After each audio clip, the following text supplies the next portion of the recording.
Party के आदेश का पालन किया, जो पार्टी ने निर्देशित किया उसका मैंने पालन किया, मैंने पार्टी के आदेश का पालन किया।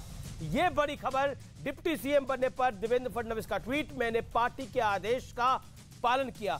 आनंद दुबे बाला साहब के शिव सैनिक हैं, बाला साहब के शिव सैनिक हैं एकनाथ शिंदे। और आप देखिए सेल्फी लेने के लिए आ रहा है, सेल्फी लेने के लिए होड़ लग गई है, सेल्फी लेने के लिए होड़ लग गई है नए मुख्यमंत्री के लिए। उन्होंने बोला मैं बाहर मिलूंगा, बाहर आप सबका अभिनंदन स्वीकार करूंगा। बहुत भीड़ हो गई है और खबरें आ रही है कि महाराष्ट्र में जगह जगह पर पटाखे चला रहे हैं शिव सैनिक, डांस कर रहे हैं, खुशी मना रहे हैं कि शिवसेना की जीत हुई है। आनंद दुबे, शिवसैनिक खुश है। इतनी तेज बारिश हो रही है अमीश भाई, मुंबई में इतनी तेज बारिश हो रही है, आपके रिपोर्टर अच्छे से बेचारे छतरियां उड़ जा रही हैं। कहाँ शिवसैनिक ढोल बजा रहे हैं, कहाँ, मतलब मैं तो बड़ा परेशान हूँ। मुझे भी अब निकल के सड़कों पर ढूंढना पड़ेगा भाई, कहाँ लाखों की तादाद में लोग निकल पड़े हैं एकनाथ शिंदे जी के समर्थन में। देखिए देवेंद्र जी ने भी कहा कि मुझे हाईकमान से कॉल आया तो मैंने उसका पालन किया।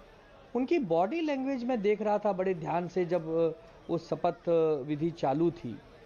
मुझे तो नहीं लगता कि बड़े खुशी से स्वीकारा है, क्योंकि एक अनुभवी व्यक्ति जिसके पास संख्या बल ज़्यादा है, जिसने इस पूरे खेल में चाणक्य की भूमिका निभाई हो, और उस व्यक्ति को बैकफुट पे जाना पड़े केवल इसलिए कि हाई कमान ने निर्णय ले लिया, तो बस अब पता नहीं है इस खेल के पर्दे के पीछे क्या चल रहा है। अमीश भाई, न तो राज्य की जनता को पता चल रहा है न मुझे। यदि आपको कुछ पता चल रहा हो तो प्लीज बताइए। गौरव भाटिया खुद बताएंगे पर्दे के पीछे क्या है। गौरव भाटिया, पर्दे के पीछे क्या है ये आनंद दुबे जानना चाह रहे हैं जो उद्धव गुट की शिवसेना के हैं। अमीश जी, दो वृक्षों की कहानी सुनाता हूं और जनता समझदार है, समझ जाएगी। आनंद जी भी बहुत समझदार हैं। एक वृक्ष वो होता है जिसकी डाल में फल लगे होते हैं और फलदार शाख जो है वो लचकती जरूर है, उसका सम्मान बढ़ जाता है। जैसे देवेंद्र फडणवीस जी का कद आज और बढ़ गया। पार्टी कार्यकर्ता होने के नाते बोल सकता हूं कि आज मुझे गुरूर है इस बात का कि हमारे पास देवेंद्र फडणवीस जी जैसे नेता है। दूसरी तरफ जिन वृक्षों की जड़ें कमजोर होती हैं वो तूफान से बड़ा डरते हैं। तो ये जो बदलाव आया है ना, तूफान का, बारिश की बात कर रहे थे, तो हम सब जानते हैं कि कौन सा वृक्ष है जिसकी जड़ें कमजोर हैं, जो डर रहा है। लेकिन मौसम सुहाना है, जनता के लिए एक सुख संदेश आया है। और मैं समझता हूं आज जब बाला साहब ठाकरे जी को याद किया गया, हर हर महादेव के नारे लगे, तो जनता खुश थी। लेकिन ये बात शव सेना, सोनिया सेना नहीं समझेंगे, क्योंकि ये नारे लगाते हैं सोनिया माता की जय।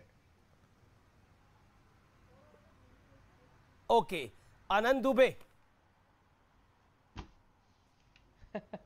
घुमा फिरा के वो सर्टिफिकेट बांटने का जो काम है वो बंद नहीं हो रहा। अरे भाई, सर्टिफिकेट छापते कहाँ हो, उसकी वैलिडिटी समाप्त हो गई, वो तो देख लो। आपके छापे हुए सर्टिफिकेट नहीं चल रहे हैं। हिंदुत्व तो आप जब कहेंगे तभी माना जाए, आप जिसको अपने साथ लेंगे तभी शिवसैनिक कह रहे हैं भाई। जब काम खत्म हो जाता है तो अकाली दल बना देते हो। गौरव भाटिया को और बीजेपी को कोसना, गौरव भाटिया को कोसना बंद करिए। अब आपके शिवसैनिक कह रहे हैं कि आप हिंदुत्व को नहीं मान रहे थे, और एकनाथ शिंदे के पास जो हमारा आंकड़ा है वो ये है कि 170 का नंबर है उनके पास। 40 जो शिंदे गुट के अपने हैं, 2 निर्दलीय है, बीजेपी के 114 है। अमीश भाई, पहले तो स्पष्ट करता हूं कि शिवसैनिक कुछ नहीं कह रहे हैं।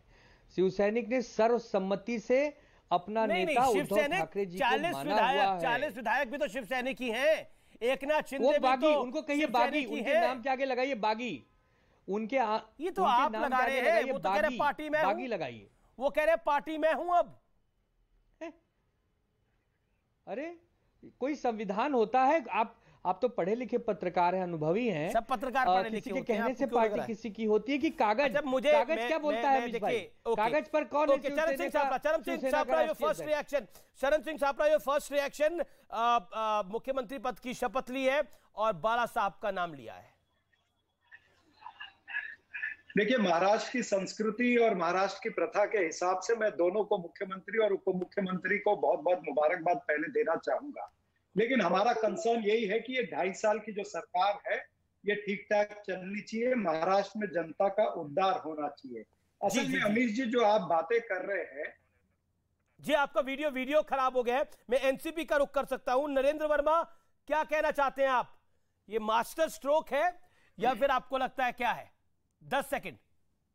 अमित जी, लोकतंत्र में नंबर्स मैटर्स, यानी संख्या का महत्व होता है, और उसी संख्या पे कल उद्धव जी ठाकरे को अपने पद से उतरना पड़ा। गौरव भाटिया जी ने कहा कि साधुओं का श्राप के वजह से उनको। चलिए, राजनीति के अंदर शहर मात का खेत चलता है, लेकिन आज जो कुछ हुआ है उसके बाद विश्वनाथन आनंद को भी लगता होगा कि शायद वो नेताओं से नहीं जीत सकता। नमस्कार।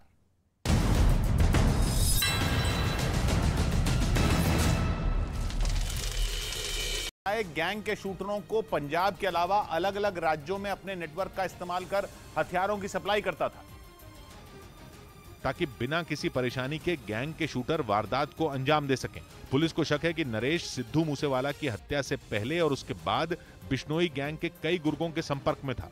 वो न सिर्फ वारदात में शामिल शूटरों को पुलिस से बचने और छिपने की जगह दे रहा था, बल्कि पुलिस को भी गुमराह करने में जुटा था। दिल्ली पुलिस का दावा है कि मूसेवाला हत्याकांड में 6 शूटर शामिल थे, जिनमें 2 शूटर फौजी और कशिश गिरफ्तार हो चुके हैं, लेकिन अब भी 4 शूटरों का कोई अता पता नहीं है।